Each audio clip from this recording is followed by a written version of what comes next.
Hey friends, it's me, the Ebony Otaku, the well rounded nerd. I tried to get at an angle where there would be no glare in my glasses, but you know what? If you wear glasses, unless you can afford $1 million setup, there's gonna be a glare somewhere. So I guess I just have to accept the glare. So yesterday I got to go see the new Avatar, Avatar 2, The Way of Water, with my fiance. And I'll be honest, I loved it. I thought it was a beautiful movie. The CGI is definitely an upgrade from the first one, and the first one was already breaking new ground in terms of motion capture and the rest of it. But also, I think they improved the story. I didn't watch any reviews or anything like that before going into the movie because I wanted to go see it blind. I meant to go see it over the holidays, but like everybody else, super busy. So didn't get a chance. And we had a chance to see it yesterday afternoon. So I was like, yeah, let's go see the thing. And I was pleasantly surprised because, even just scrolling through the YouTube and whatnot, you see the titles of the reviews out there, and I kind of got the impression that, at least with a lot of people who proclaim to be critics and reviewers of movies, it wasn't very well received. And me and the fiance had a discussion about it afterwards, and I thought, why this reaction? I mean, granted, art is completely subjective. Art is like wine. There's no such thing as bad wine.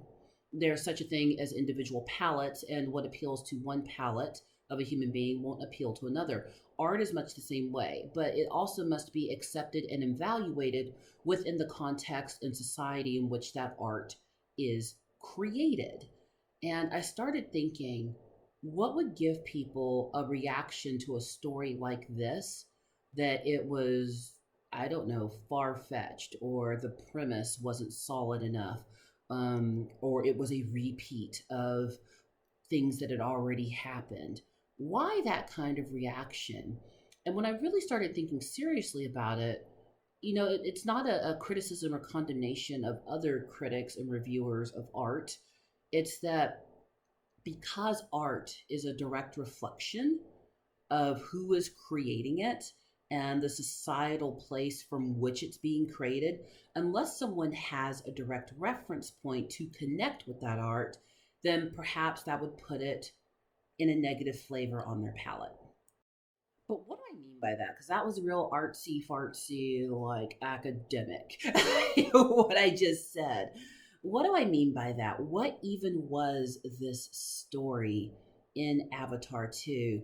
And why just polarizing reactions? It seems like it's one of those movies that people either were like, yeah, it's really great, or they were like, about it. They're not an in between land. Um, so I started thinking, the English and theater major in me started coming out, and I began to look at it from a couple of different perspectives. So before I dive into that, spoiler warning, mild spoilers. I'm not going to spoil the whole movie. It's still relatively recent. I know it came out in December, but it's still a first run movie, so very mild spoilers, if any. But then also, let's put our hip waders on because we're going in deep. So, Avatar 2, The Way of Water, does not pick up directly after the events of the first movie. Time has passed. If you remember, um, that movie came out when God was a boy. So, if you haven't seen it by now, I guess spoilers for Avatar, but just pause, go watch it now. But we pick up some years after the first Avatar movie. Jake Sully is no longer in a human body. He has abandoned his human body and has transferred his consciousness through the power of the planet, the god of the planet, Awa, into the body of his avatar, and has become one of the people of Pandora. His mate is Natiri, who was the daughter of the clan leader and the Sahik. So he done married the princess, basically, and they end up having three children biologically, and then adopting another child that was somehow produced from Grace's avatar. That's a whole thing, and I have a theory on how that happened, but I'm gonna hold off literally until the next movie comes out because it kind of sounds a little immaculate conception the way that they were framing it in the movie, and they definitely set this movie up for a part three. But I'm going to touch on that at a later date, not today. But there's a whole thing there. Anywho, I digress. So Jake and Natiri have built a family together. The Sky People, the humans from Earth, have been driven out of Pandora, and the planet has returned basically to a peaceful state. There are some human scientists who stayed behind, but they were already cool with the Navi on Pandora.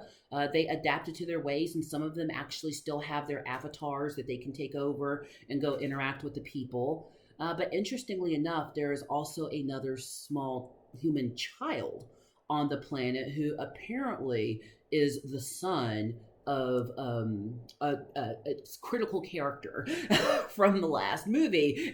In the movie theater, I was like, did they ever say he had a son? I don't recall them ever saying that character had a son. But this little boy grows up on Pandora away from Earth. And the reason he didn't go back to Earth when humans were expelled from the planet is because apparently the cryotechnology they have to make the long sleep journey from Pandora and Jupiter all the way back to Earth, it can't be done with small children. So he grew up on Pandora, and he grew up being, hanging out with the blue people, basically. Jake and Nateri have a happy life. He is enjoying being a father. He has two sons and two daughters. He has his bride by his side.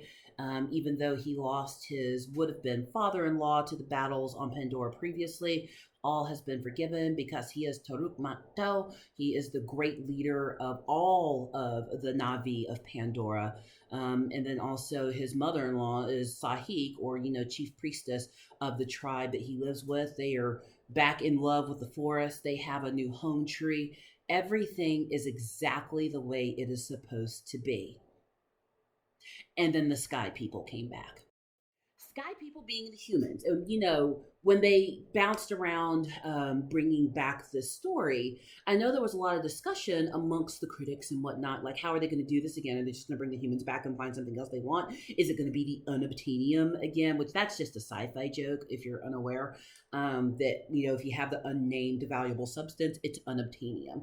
Well, the humans find something else basically on the planet that they want, and they return with greater forces, greater technology to again displace these Navi, the tribal people of this planet, to take what belongs to them because, manifest destiny and all.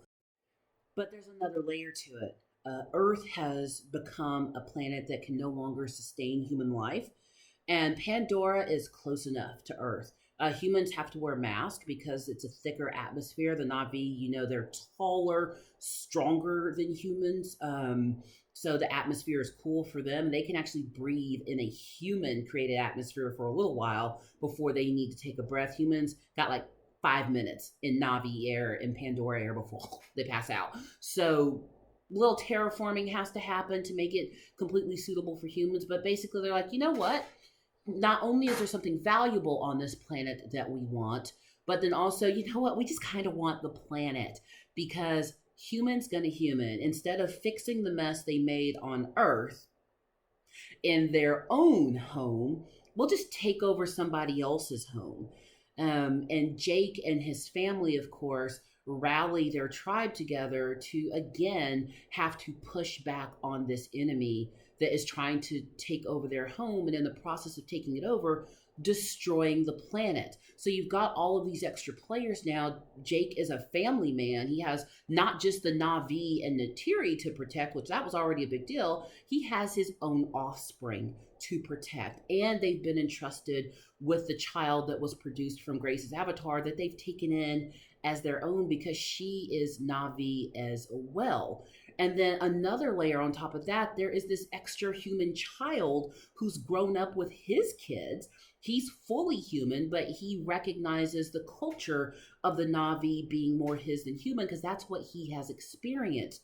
Adding to that, some of the children of Jake display Navi dominant traits, and some of them have some human traits as well. So you remember the Navi, they only had the three long fingers and the thumb. Humans, we have 5 digits. So two of his children are 5 digited, and two of them got the Navi digits. So the ones that are 5 digited, other Navi tribes kind of look at them like, you half breed freak, for lack of better phrasing. And others look at them like, they're just part of us, whatever. Happy mixed marriage. We're just glad that, Taruk Maktal, we don't care where he came from. He came, he saved the people, his children are blessed. We don't care.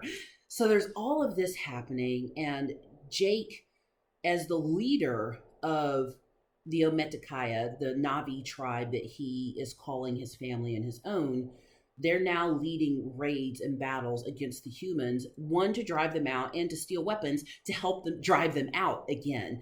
They're having to do this all over again. And the humans actually come with some extra weapons this time that I won't spoil. Go watch the movie for that. But they're having to do it. And they know that Jake is the leader because their attacks are too well coordinated. They're too well planned. They know too much. Because if there's one thing humans aren't, is creative. So when you can't think of a new plan, you just come with bigger guns. Basically, we'll do the same thing we did before. We'll just have bigger, badder weapons.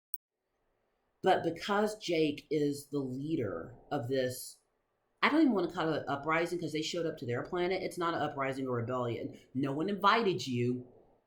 Manifest destiny does not give you a right to take over people's land. It just doesn't. Just because you decided you wanted it doesn't make it yours. That I know what I'm saying without saying it. But as the protector of these people and the one who understands the human tactics the most, he's leading the Navi forces.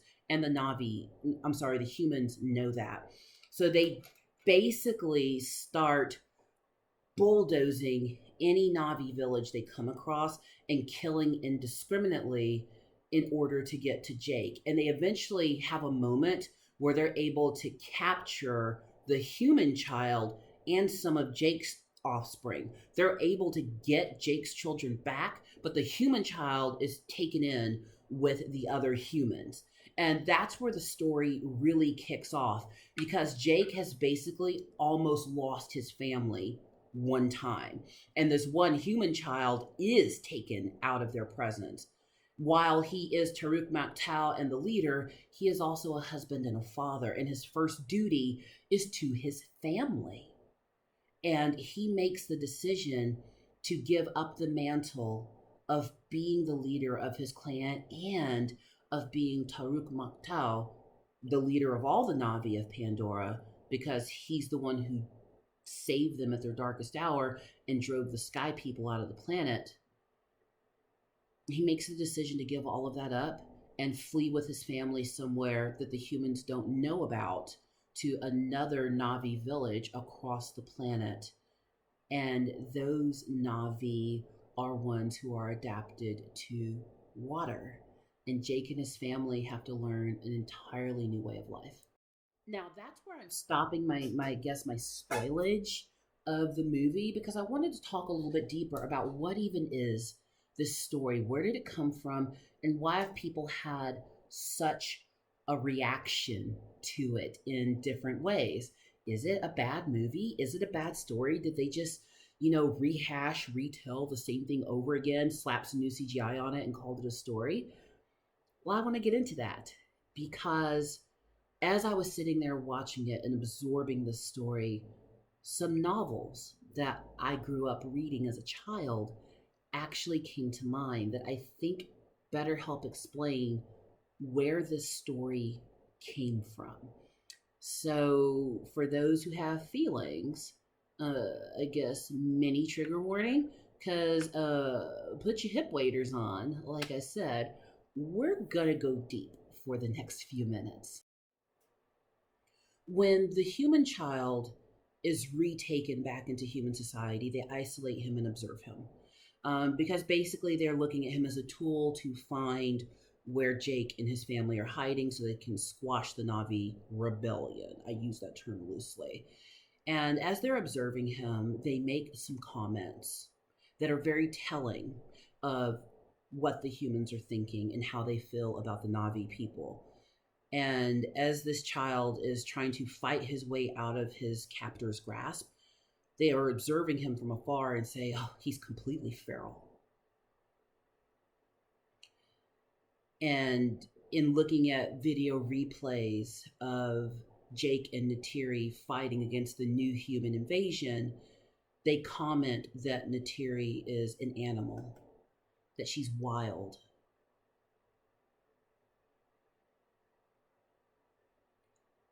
The humans don't see the Na'vi as a people. They see the Na'vi as animals. And because they see them as animals and strip them of their own persona, and in this case, humanity, that gives them the ground they need to take from them, because there's no guilt in taking items, territory, land, home from animals. If you want to take what someone else has, simply dehumanize them. Make them your enemy. Make them less than you. They're feral. They're uneducated.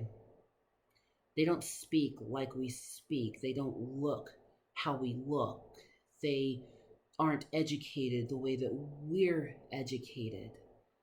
And because of that, you know what? They're not people. And since they're not people, there's no guilt, no shade, no wrong done in taking from them, because animals can't own anything to begin with. I told you I was going to go there. You had a chance to leave. So obviously, I'm a Black American. I know, right? Shocking. I am a descendant of the enslaved. The reason I am in this country is because my ancestors, whose names I will never know, whose countries of origin I will never know, were chained and bound and brought to these shores to be dogs of labor. They were stacked on top of one another like wood in the bottom of ships to be servants to other humans, because humans of a different skin tone decided that those humans of a darker skin tone weren't human. And because they weren't human, because they didn't speak like them, because they didn't think like them, because their traditions were different, because the setup of their societies were different, that it was okay to enslave them to other humans, because these particular humans were feral. These humans aren't as human as we are. In fact, my country, as much as I love it, my country had to pass a law to declare that people who look like me were even human. That's what's happening in Avatar. Replace the Na'vi with the indigenous peoples of the Americas. And I mean all of the Americas, all the way up from Canada, all the way down to the tip of Chile. Think about the indigenous First Nations peoples that had been on these continents for thousands of years. Have you ever looked at a redrawn map of North America, Central America, and South America when it belonged to the indigenous tribes? There were great nations already here that had already built huge cities, established societies, had methods of art, education, architecture, literature. All of that existed. It was simply different than what came across with the European explorers. Now, I wasn't there when those two parties met, so I cannot 100% say how it happened. But at some point, those who already had ownership of this land it was decided that their ownership was null, void, because they were a different looking kind of human. They had a different way of living, and it wasn't the way of living that had been prescribed by Europe and European settlers. So it was okay to drive them out. It was okay to make war with them. It was okay to take from them, because how could a feral animal who isn't human declare ownership over anything? That's exactly what's happened in Avatar 2, The Way of Water. The humans from Earth do not see the Na'vi as any type of people who have a right to home, planet, and property. They see them as animals, and because they're animals, animals can't own anything. Animals aren't intelligent, animals aren't sentient. So if you decide that the object of ill, of hatred, who has what you want, isn't human, isn't sentient, is less than an animal, then it's okay to take from them. It's okay to kill them. It's okay to enslave them. The story of Avatar 2 is the story of colonization. Now, don't just take my word for it. There were a couple of novels that came to mind that really made me go, oh, this is kind of a retelling of several stories. And I greatly appreciate Hollywood for it and being so forward in the telling. It's almost like media is trying to come back around and in a circuitous way say sorry. We know this happened and we're sorry it happened, but we're putting it out there for people to see through art what it's like when these things happen. But there has been previous art that has told us these things. And one of those books that told a story similar to the human child who was adopted into Na'vi society is this one here. And it's called The Light in the Forest by Conrad Richter. You may or may not have been assigned to read this as a child. I read this in sixth or seventh grade growing up. I can't quite remember, but I read it several times. And this immediately came to mind when I was examining the life of the human child in this story. In this book, A Light in the Forest, there's been a lot of warring between Native Americans and the settlers.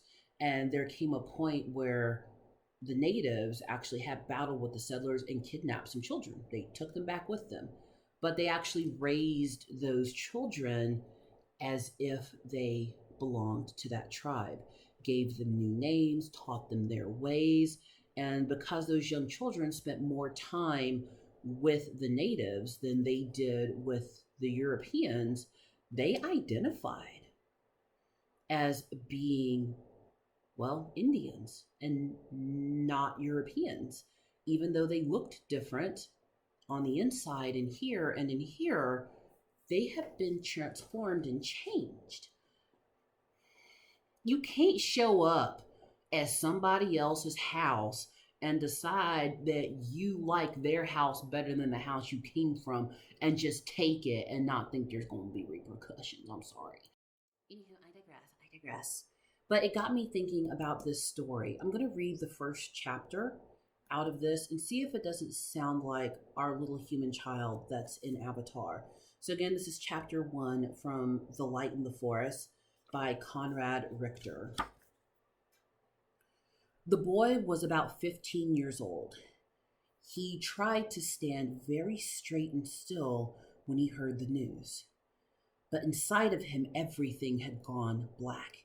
It wasn't that he couldn't endure pain. In summer, he would put a stone hot from the fire on his flesh to see how long he could stand it.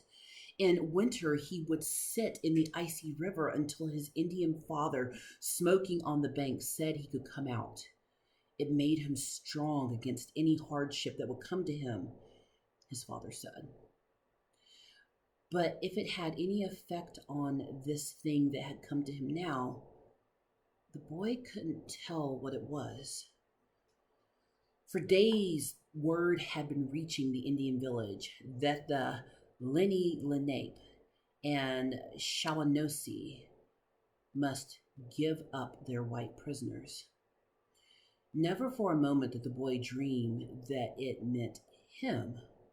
Why, he had been one of them since he could remember. Koiloga was his father.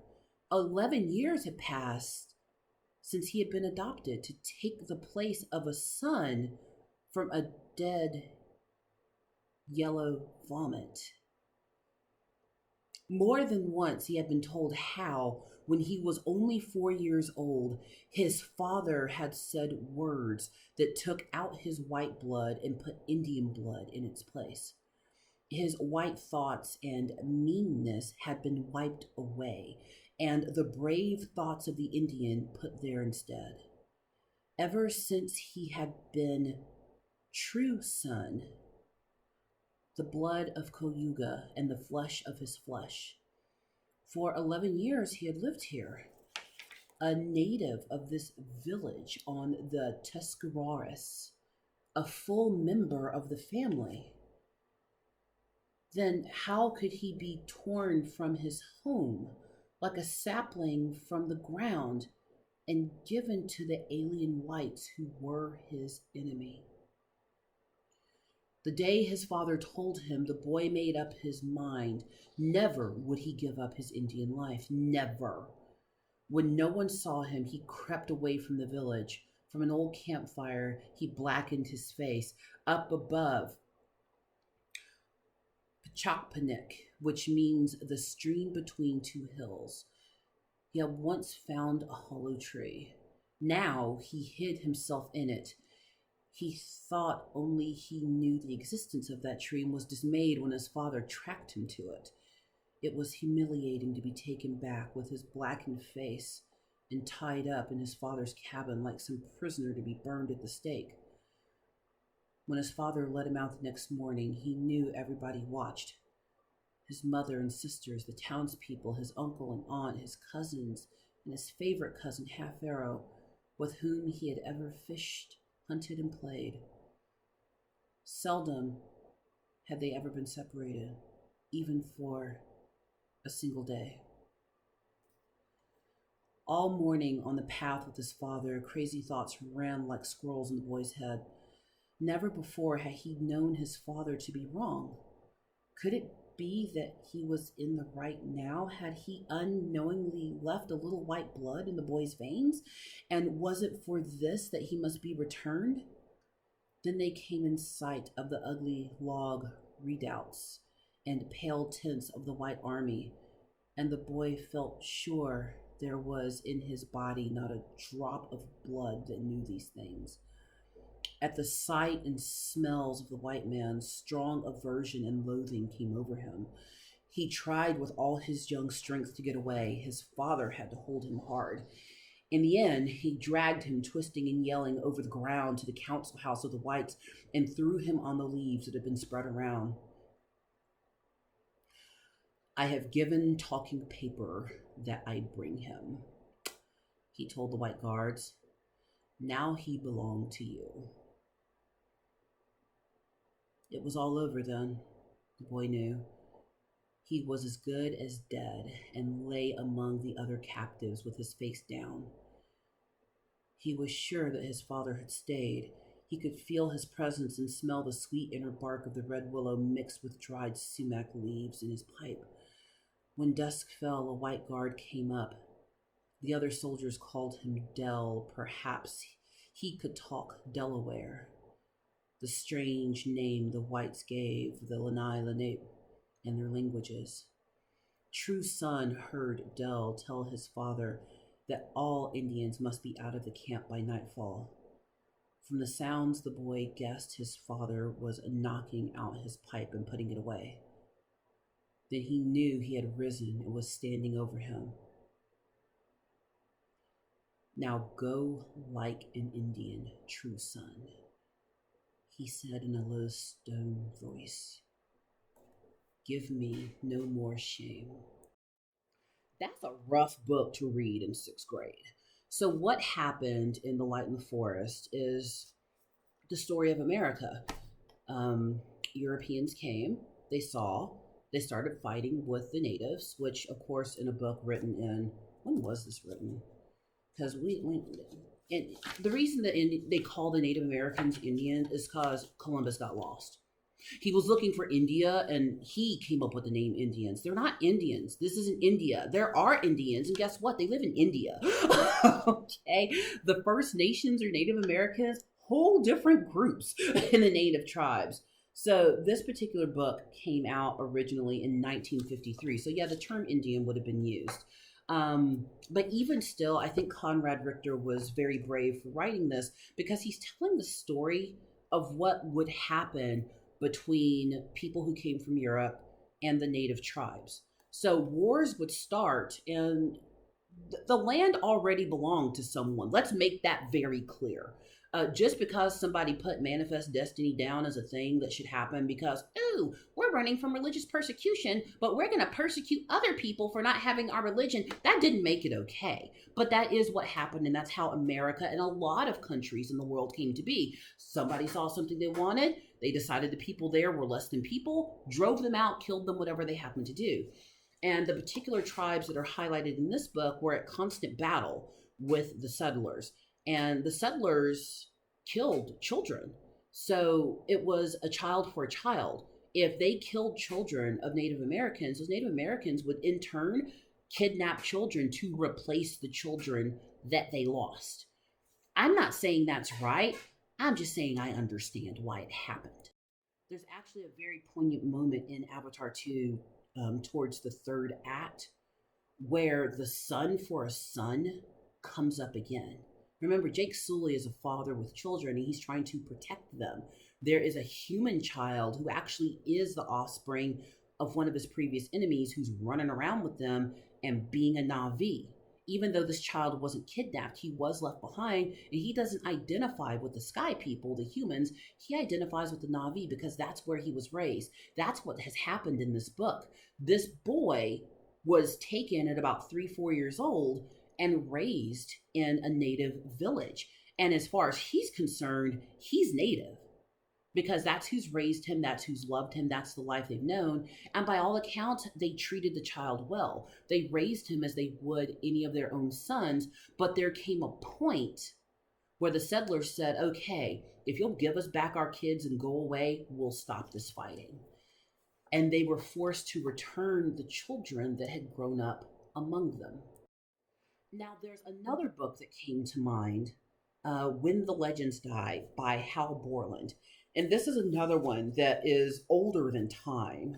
Let me flip in here and see when it first came out. And no, there's not a cover to this book because, again, I've read my books a lot, and this is old English literature, and I've had this book since I've had it for a long time. So it has seen some love over the years. But this one came out in 1963. So this is an older novel as well, but does a very good job. I'm not going to read too much out of this one, but just give you an idea of what this is about. When the Legends Die is the story of a young boy and his mother. They are both Native Americans, and their tribe is basically gone. But she knows all the old ways of their tribe, the old ways of their people, to sing the songs of their ancestors, how to live in the forest, and to only go down into the villages of the white man when it's time to trade, if they need something that they can't get from the forest that's produced by them. So he grows up, our central character in this book, he grows up in the ways of his people. Eventually, his mother passes away. He can't save her. And then it's discovered that there is a young man, 12, 13, 14-year-old kid just living out in the woods. And he's doing fine. He was raised out there. He knows how to live there. But it is decided by the town that he just can't simply live in the woods by himself. Um, you know, because he's just going to grow up to be a savage. So they decide to take him out of the only world and home he's ever known and raise him as they would, white children, for lack of better terming. And the young man who's the central character in this book grows up to be a bronco rider. So they called his life savage. They take him away from the only life he's ever known, growing up in the ways of his people, which was in harmony with nature and the forest, only taking from nature what one needed, not unlike the Na'vi. If you were going to take a life, we have to be thankful for that life that is taken, but then also not to take more than is needed to sustain another life. He's taken out of all of that, out of everything his mother taught him, and put into a completely different culture because that culture has decided his way of living was savage, their way of living was more civilized, and he grows up to be a buster of broncos. Rides broncos so well that he can ride them till they die. He won't let go. So they said his original life was savage and that their ways were civilized, but their ways involve riding poor animals to death.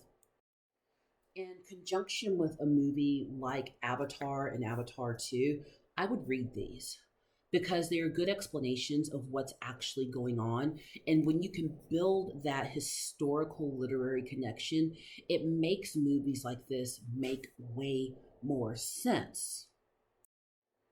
Just because we've decided humans are civilized doesn't mean that war doesn't still happen.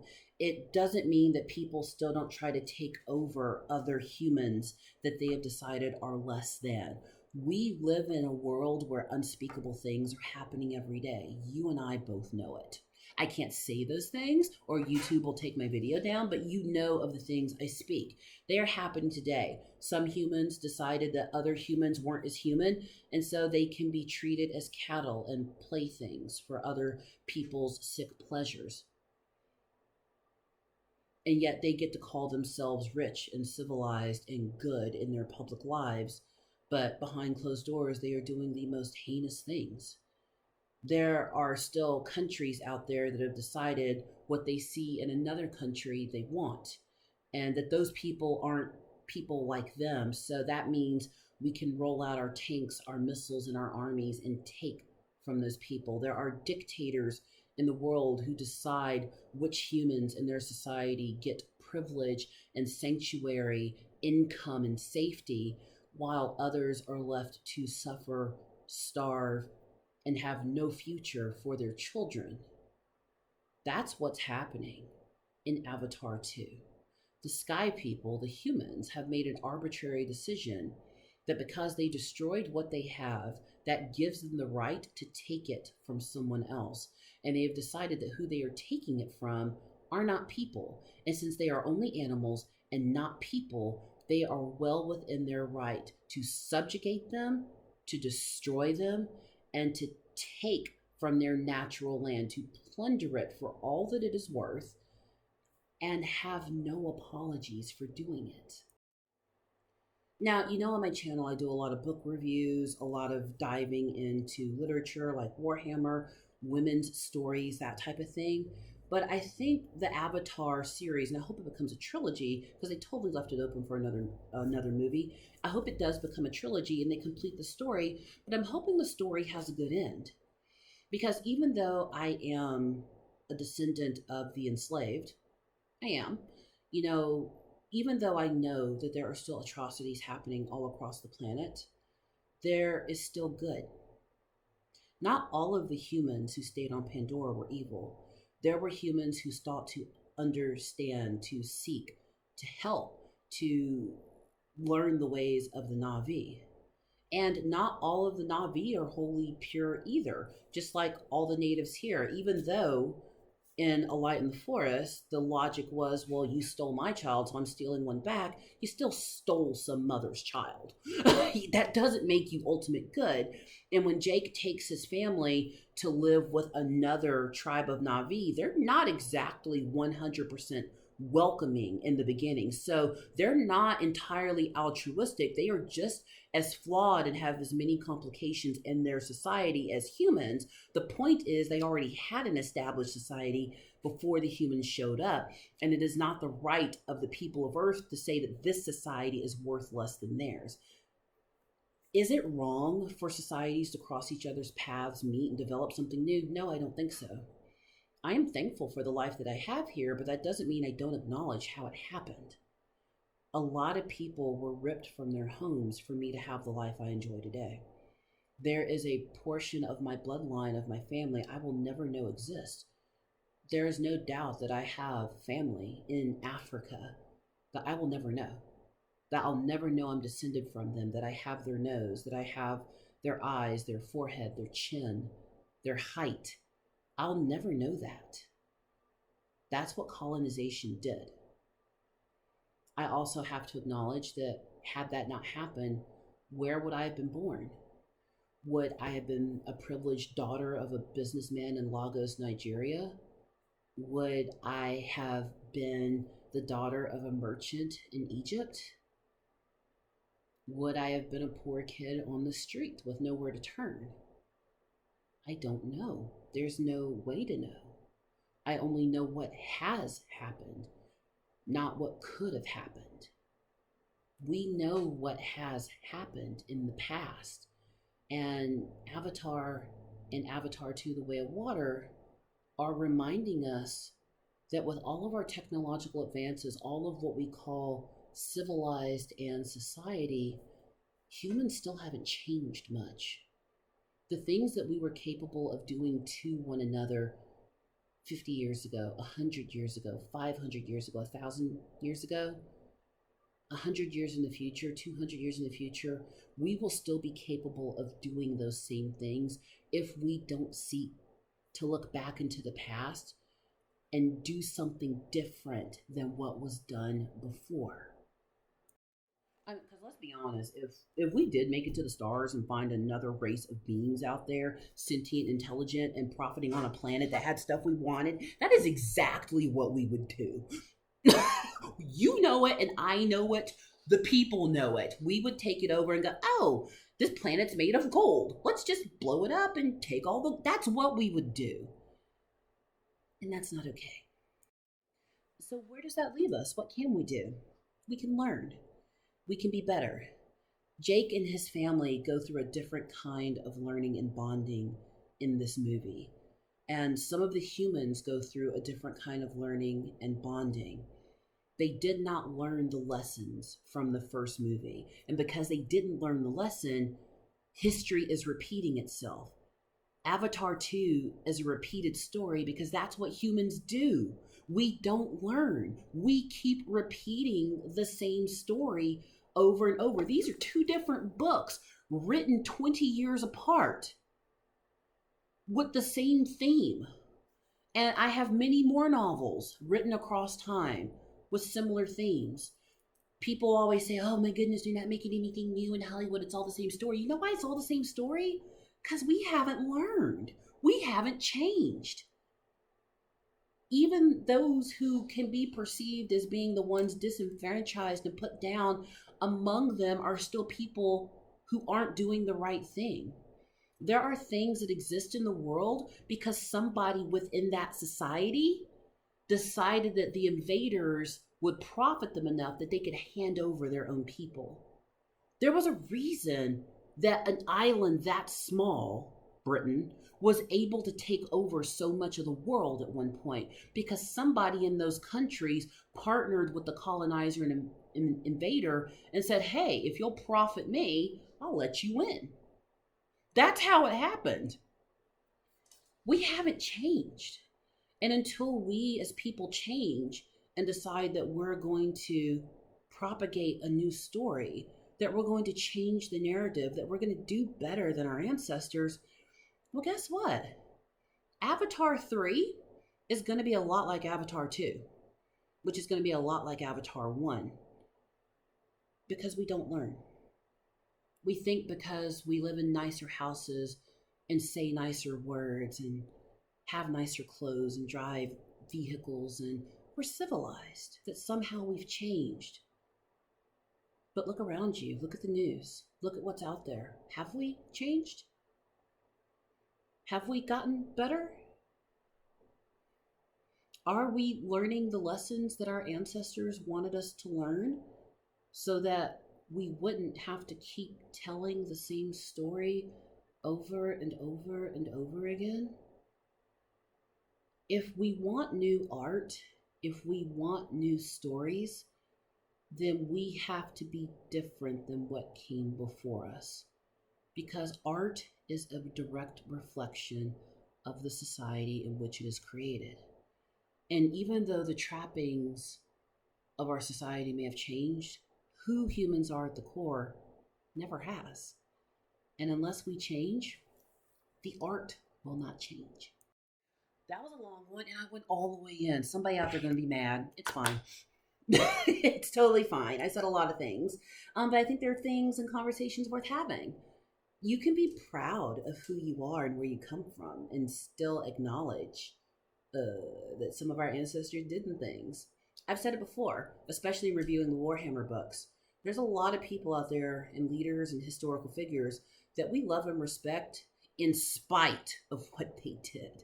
Because humans gonna human. Humans gonna human. People gonna people. Feelings are gonna feeling. I want to see different art as well. I'd like to see some new and different stories, but we will not have the ability to produce different stories until we start producing different results in our world. So I hope you enjoyed my thoughts. That was a long video. It's probably going to take you all day to upload, but it's all good. Go watch it. And if you've already watched it and have one opinion, go watch it again and see if your thoughts change. Let's talk about it down in the comments.